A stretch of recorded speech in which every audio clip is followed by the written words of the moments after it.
It's your boy, Jacob Adams. I'm a fitness and leadership coach. I help people just like you get to the next level. Have you recently taken the red pill, as explained by Rollo Tomassi in The Rational Male?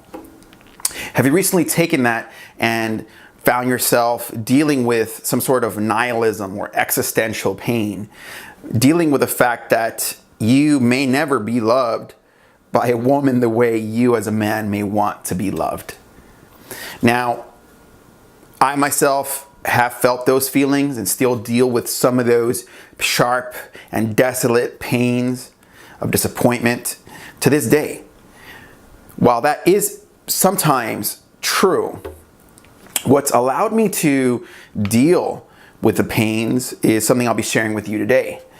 You see, I was somebody that did get with my high school crush, my high school sweetheart. I wrote poems for her. She told me I had small calves, and I started working out, and here we are all these years later. I've done bodybuilding, CrossFit, powerlifting. I no longer am accused of the guy with small calves.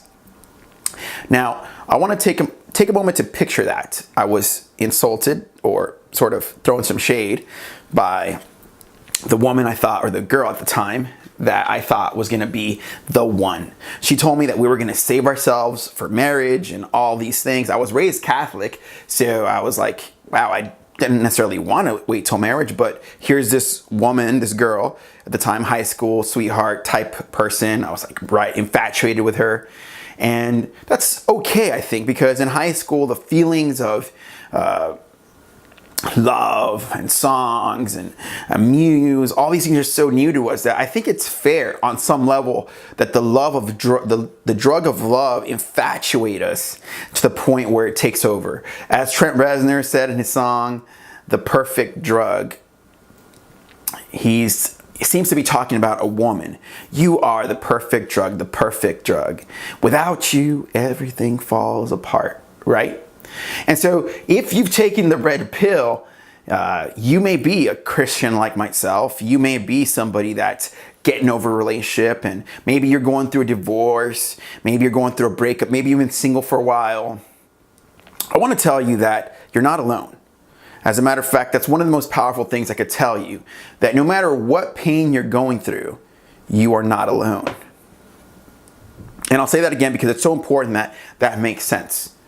When you deal with the pains of, as a man, knowing that a woman may never really love you the way you deep in your heart want to be loved, meaning with full honor, respect, because you are who you are, not what you produce, not what you do for her on a full level, like meaning just fully for who you are as a soul. You may never get that. Now, let's just say you do, and you have that, then you, my friend, are a rare exception. You could just shut this video off and make your own videos, because that's a rare find. In other words, red pill consciousness wouldn't be needed. It wouldn't need to be discussed. You wouldn't have clicked this video if there wasn't some definite construct of the need to deal with the nihilism, the pain, the desolate feelings that come from being a red-pilled man in the world. Now, I get that I'm a guy wearing a t-shirt, and see, I'm about to go work out, and I committed to make videos, and this is the message stirring through my heart right now. This is what I could give to you, the viewer, is my insight on red pill awareness and dealing with desolate feelings and feelings of pain and all of these things that really, if you're a woman, you really wouldn't know what I'm talking about. Because we're two different genders, raised with two different ideals, with two different systems, and no matter how much society or politics try to tell us that we're so alike, we're so similar, we are in fact so different. We have different needs, different wants. If you have been red-pilled, you understand that women primarily are looking at the end of the day for a type of protection for the theoretical childbirth that they will give, and a way to provide for their children. Now, I was born and with a family that was married for about 13, 14 years. My dad and mom were married about 13, 14 years, and then they divorced, and that was pretty painful, and it led me to have all kinds of doubts as to whether there was such a thing as real love. My entire world and trust issues came to the surface, and my entire life I spent looking for real love, pure love, or maybe saying there was no such thing. And you may have certain feelings like that. And there is no real set conclusion for us, in other words. So I will try to break that down. There is no set conclusion for us. You as a man are going to have to make your own conclusions. And my journey, my struggle through where I am today doesn't mean that I'm free of these feelings of needing more sincere love. It doesn't mean that I'm 100% free from. What I can tell you is that my journey to my current position has led to a level of strength and awareness that I didn't have 10 years before making this video. So my actual girlfriend, we lived together for a few years, and then we went our own ways. She was about 27, and looking back, I feel she was like, okay, well, you know, my high school sweetheart, which was me, we went so far. We didn't have kids.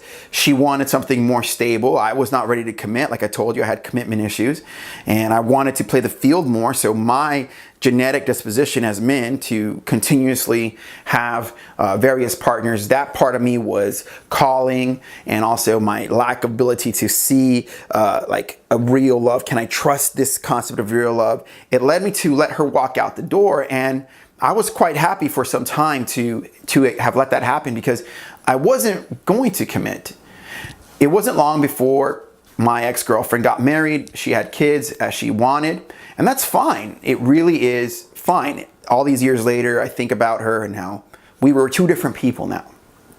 And she's very happy, and she has her kids, and she has her family, and that's great for her. That was her female imperative. That was her goal. Okay, it wasn't my goal at the time. And so I continued on searching for fun, for love affairs, for romance, and that became my next perfect drug. We went from one woman being the perfect drug to the idea of becoming a more desired man to a few women versus just one. I liked that idea more. It fed me, my ego, I felt like I was on top of the world sometimes, flying in and out of Houston to the Valley to create business, to party, to drink my wine, to live the life of a man. Like, you could say like Dan Blazarian, but on a way smaller scale, right? And that's what appealed to me at the time. And I would go through breakups, whether it was, and you know, I had a girlfriend eventually again, and that didn't work out. And then I had another girlfriend, and that one really didn't work out. And that's where I found myself saying, so what in the hell is going on? I can either feel truly joyful chasing women and being someone that's about the love affair and the romance, like that will never fulfill me, but I also can't be really fulfilled in a monogamous relationship. So what's going on? At that time, I went ahead and looked inward. It started the journey inward, which is a powerful moment. And really, if you are dealing with nihilism and desolate feelings of taking the red pill, the concept of looking inward is going to be one of your key things. See, I have been single for about 4 years by choice. 2 of those 4 years, 2 to 3, 2.5 of those 4 years, I have absolutely not wanted to, didn't have the space for it, the capacity, the emotion, the will. I wanted time for me. For 2.5 years, I decided to build my YouTube channel, my online courses, focus on my business, focus on me, focus on the relationship with self. As James Hollis talks about, he says, you'll never have a better relationship than one you have with yourself. Well, I said, well, if that's true, and I want a great relationship, well, let me have a relationship with myself that's really great.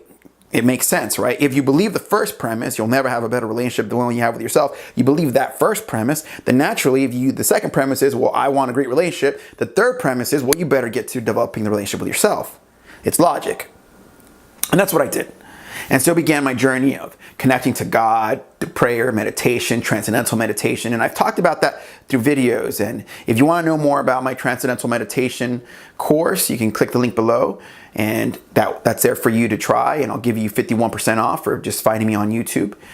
Anyways, moving on. So there I was looking for a more solid relationship with myself. And I would say, you would ask me, have I achieved it? I would say so. But even with that, it doesn't mean that you're going to be 100% free of pain and doubt. And these hemorrhages will come up, whether it's because of a childhood wound, which is a controversial idea. But those of us that have really talk to experts, or really take the moment to examine a true teacher of psychology, or really look in our heart and say, well, what would I really want? What would I really want if I could change the past? What would I really want? Most of us will say, we can look back at a time of our life and say, look, it'd be great if I hadn't gotten in a fight with my parents. It'd be great if they hadn't split up. It'd be great if they could get along and we could all just get along and just love each other to whatever degree we can now. And again, maybe some of you have seen your family come back to that place. It happens. My family has not. My mom and dad still haven't talked in 20 years. Like, they have talked in passing and at Thanksgiving dinner while we're all present, but not really actually sat down and had a heart-to-heart. And so that's where this childhood wound comes from. And the journey inward has to help us embrace some of this like woundedness inside, right? Because if not, that woundedness can show itself through lack of self-esteem, lack of confidence, lack of energy, lack of enthusiasm, a certain sort of alienation that occurs that doesn't allow us to truly work through our true genetic capability because of some emotional trauma. Now, that's a deep unpackaging of childhood wounds. And I've taken the time over the last 4 years to really see what happens. So if you're dealing with nihilistic pain after taking the red pill, I really would encourage you to meditate. And if you'd like to learn how to meditate, you can learn on some of my free YouTube videos, on Brendon Burchard's YouTube videos. There's always, if you'd like to learn from me, again, I'll put the link below on my meditation course, and I'll give you 51% off. It's going to be very affordable. And I'd love to work with you on some of that philosophy. Now, a lot of my content is designed to sort of, over the last 2 years, since 2016 to now, I've been showing the ways as to my actual process of developing this relationship with self. And you are going to have to embrace yourself, be how Rollo Tomassi discusses, your mental point of origin. What is ideal for you? Because if you yourself nurture yourself, then you can nurture others. And if you're consistently building your life around trying to please a woman or a relationship or even family or kids, then it's going to be very difficult for you to have a certain level of enrichment in your life, a certain level of true embracing as to who you are. And I understand, though, that this is controversial to the extent that people can say, well, that's selfish. The thing is, though, that we are starting to see, those of us that are red pill, that females are taking care of themselves, but men are not taking care of themselves. That's the biggest sort of mind fuck there, is that we as men are consistently looking to nurture women, protect women, and impress women, but we aren't taking care of ourselves to the degree that we need to.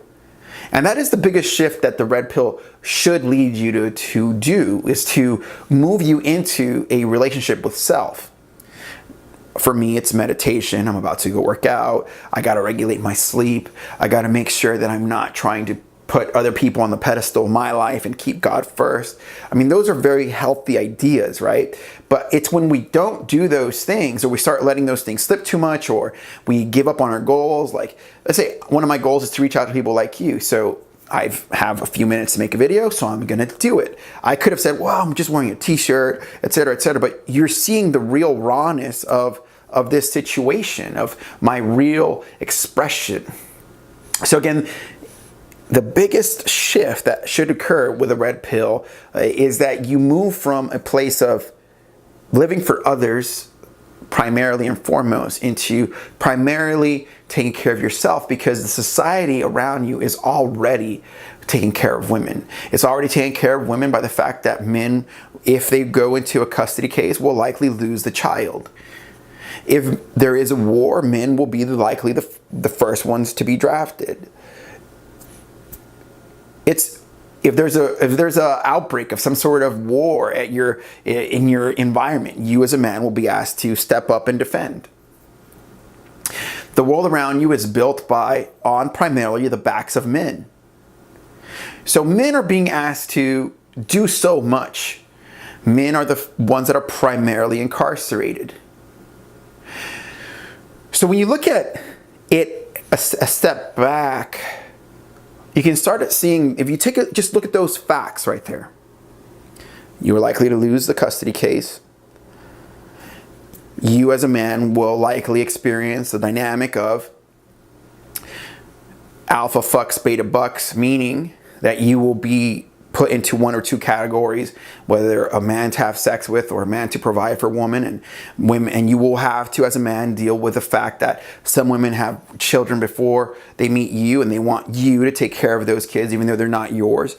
That is the role that you are being placed in. So naturally, the red pill has to make you move into a position of you first, because society has already stacked things against you. So it's, instead of you thinking so much about, well, I need to do so much things for a woman. Well, in reality, you got to do so many things for yourself, because society has really not really cared about your position and your well-being. You can work your ass off for a company for 20 years, and then one day, say you're providing for your family, you get your kids through college, and then one day your wife meets somebody that she wants to have sex with, and she says, well, I'm out of here. And then she leaves you at 50 years old in a suicidal state where you now have to deal and pick up the pieces. At that point there, you're going to be very much needing a relationship with yourself. You're going to be much needing to have been a mental point of origin for you. And so that is why the red pill is the number one thing should shift you into you being a mental point of origin in your life. James Hollis said it differently. Same thing, same idea, different person. I'm just packaging it and breaking it down for you so you see this. James Hollis was a student of Jung, and Jung was a student of Freud. So it's Freud, Jung, James Hollis. James Hollis said, the greatest relationship you have you'll never have a better relationship than one you have with yourself. Red pill. You should be your mental point of origin. So how will you go about being your mental point of origin? Well, number one, I would say meditation. Meditation is the medication. Below, you'll find a course I made on Udemy on how to meditate. I'll give you a tag there to make it 51% off. You know what? For you, 55% off. I'll put it at 55% off for the first 10 people, just to show you that this is not a game and I want you to win. So meditation is a medication. Begin that process and start in developing the inner awareness and strength of your insight inwardly. 2, begin an exercise program. I've been a trainer for 20 years. Like I told you, for me, I lucked out. My girlfriend told me I had small calves at the time. I started working out, and here I am. 3, have a good nutrition program. Supplementation. I can hook you up with supplementation as well. Just let me know. Text me at 512-994-7328. Let me know that you saw this video. And 4, do something healthy for yourself. Listen to your dreams. Like for me, being a fitness coach, a leadership coach, making videos like this is part of my dream. It may not be part of yours, which is fine. Your dream might be to be like Elon Musk, which is a great dream. Might be to be a plastic surgeon. Might be to write a book. But whatever your dream is, begin working on it and acting on it and acting from that place. Because at the end of the day, society is designed to make it so that if you don't take care of yourself, it will give you a role. It will place a role upon you and coerce you to move the way it wishes you to move, regardless of what you truly want. And it won't think twice about your feelings. And that is what the red pill needs to have you process, and it is a little painful, and it does give you nihilistic pain, and it does give you certain desolateness. But if you can face that with strength, if you can work in the face of that intense truth, then you, my friend, are showing the deepest strength that you can, in my sincere and honest opinion. I know this because I study strength, I teach strength, and it is very difficult, even for me. You as a man, I think the biggest mistake you can do is to not meditate, is to not work out, is to not make yourself a mental point of origin. The choice is yours. My name is Jacob Adams. I've put a link below for a course on meditation. I have other courses available, but I've made one on meditation. I'm going to make it at 55% off for the first 10 people. The little coupon code will be YouTube. Hope you have a great day. Comment below. Ask any questions you may have. This video was primarily for men. Solely and only for men. Peace.